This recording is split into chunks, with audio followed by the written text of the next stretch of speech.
Hello friends, स्वागत है आपका फिर से।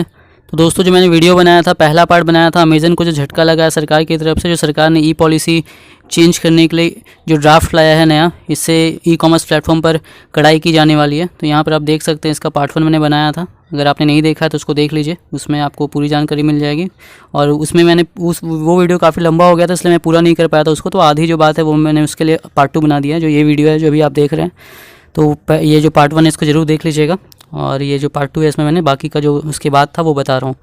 तो दोस्तों, अगर चैनल पे नया है तो चैनल को सब्सक्राइब ज़रूर कर लीजिएगा और बेल का आइकन प्रेस कर लीजिएगा। तो चलिए दोस्तों, वीडियो को शुरू करते हैं। तो देखिए दोस्तों, यहाँ पर जो न्यूज़ थी, जो मैंने पहला वीडियो बनाया था इसी न्यूज़ पे बनाया था, जो गवर्नमेंट ने ई कॉमर्स ड्राफ्ट ला करके जो पॉलिसी है, इससे अमेज़न, फ्लिपकार्ट जैसी जो ई ट्रेलर्स कंपनियाँ हैं उन पर नकेल कसी थी। तो जहाँ तक मैंने ख़त्म किया था पार्ट 1 में, उसके आगे चलिए शुरू करते हैं। देखिए, गवर्नमेंट ने कहा है कि the government has also said that e commerce companies will have to ensure that none of its related parties are listed as sellers for sale to consumers directly. उनका कहना है कि जो भी ई कॉमर्स कंपनियां, उनको ये इंश्योर करना पड़ेगा कि उनकी जो रिलेटेड पार्टीज़ है वो उनके ही प्लेटफॉर्म पर, उनके ही ऑनलाइन शॉपिंग प्लेटफॉर्म पर लिस्टेड नहीं रहे एज अ सेलर, कि वहाँ पर भी वो रिलेटेड पार्टीज़ भी वहाँ पर सेलर बनकर प्रोडक्ट को सेल भी करिए। वो ऐसा नहीं हो सकता। The companies have been categorically told that they will have to ensure that nothing is done by related parties which they themselves are prohibited to do।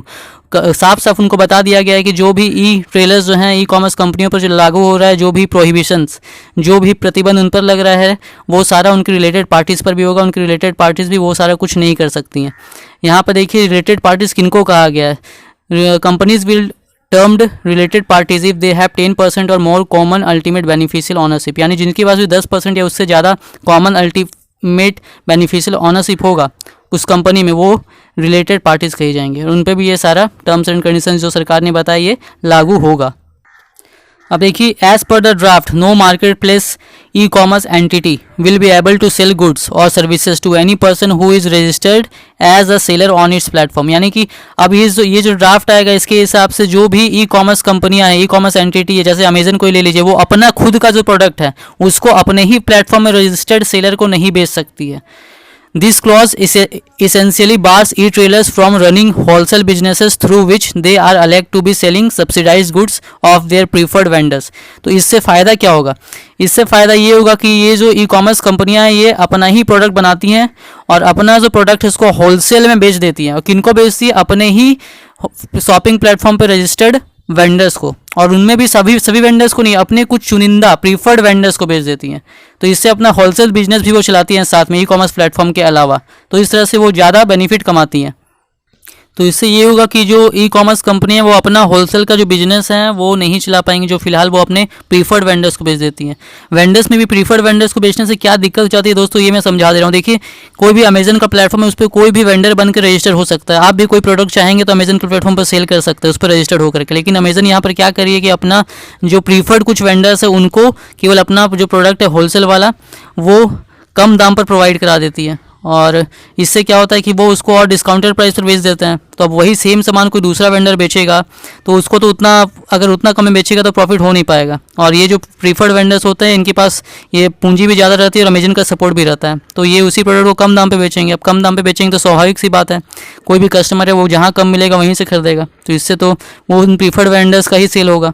तो इस प्रकार से जो छोटे वेंडर्स हैं उनको नुकसान भी पहुंचता है, और प्रीफर्ड वेंडर्स और अमेजन को, या जो भी ई कॉमर्स एंटिटी जो ऐसा करती है, उनको फ़ायदा होता है। वही यहाँ पर बताया है, this vendors in turn sell the goods to customers through the market place at a discounted price.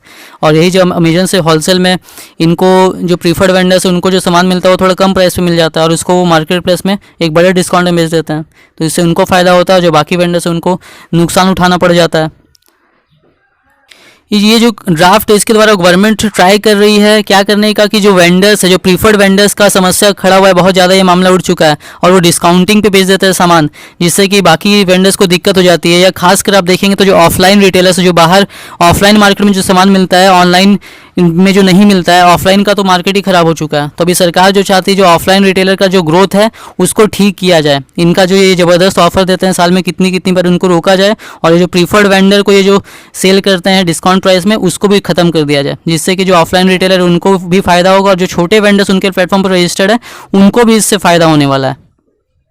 यहाँ पर यही बात कही गई कि इंडिया में क्या होता है कि जो ई ट्रेलर्स है उनके बारे में कहा जाता है कि वो अपने प्रीफर्ड वेंडर्स को उनको अपना सारा प्रोडक्ट उनसे ही बिकवाते हैं, मेजोरिटी उनकी ही रहती है उनके बिजनेस में, जो भी उनकी कंपनी जनरेट करती है। ऐसा एक आंकड़ा आया था जिसमें कहा गया था कि 100 में से 80% तो उनके प्रीफर्ड वेंडर्स ही सामान बेच देते हैं, तो उनका पूरा सपोर्ट रहता है। तो इन सभी कंप्लेंट्स के कारण इसको रोकने के लिए सरकार ने ये कदम उठाया है। यहाँ पर देखिए 2018 में भी सरकार ने प्रेस नोट 2 और प्रेस नोट 3 लाया था, उसको रिवाइज भी किया जाता रहा। इसमें कहा था कि जो भी मार्केट प्लेस एंटिटी, जो भी ई कॉमर्स एंटिटी है, वो अपने ही प्लेटफॉर्म पर खुद के जो प्रोडक्ट्स है अपनी कंपनी के वो नहीं बेच सकती है अपने ही प्लेटफॉर्म पर, ये साफ साफ कहा गया था। तो दोस्तों देख सकते हैं आप किस तरह से सरकार जो है इन ई कॉमर्स कंपनीज़ पर अब अपना जो रूल है वो टाइट कर रही है। और ये जो इनका सरकार का प्लान है ये कुछ दिनों में लागू भी कर दिया जाएगा ऐसा लगता है। तो अगर आपने दोस्तों, मैंने इसका पार्ट 1 भी बनाया हुआ है, अगर आप पूरा डिटेल अच्छी तरह से जानना चाहते हो इसका पार्ट 1 जरूर देख लीजिएगा। थंबनेल भी सेम है, बस पार्ट 1 पार्ट 2 ये आप देख करके समझ जाएंगे वहाँ पर। अगर दोस्तों वीडियो पसंद आई हो तो वीडियो को लाइक कीजिएगा, शेयर कीजिएगा और चैनल को सब्सक्राइब ज़रूर कर लीजिएगा।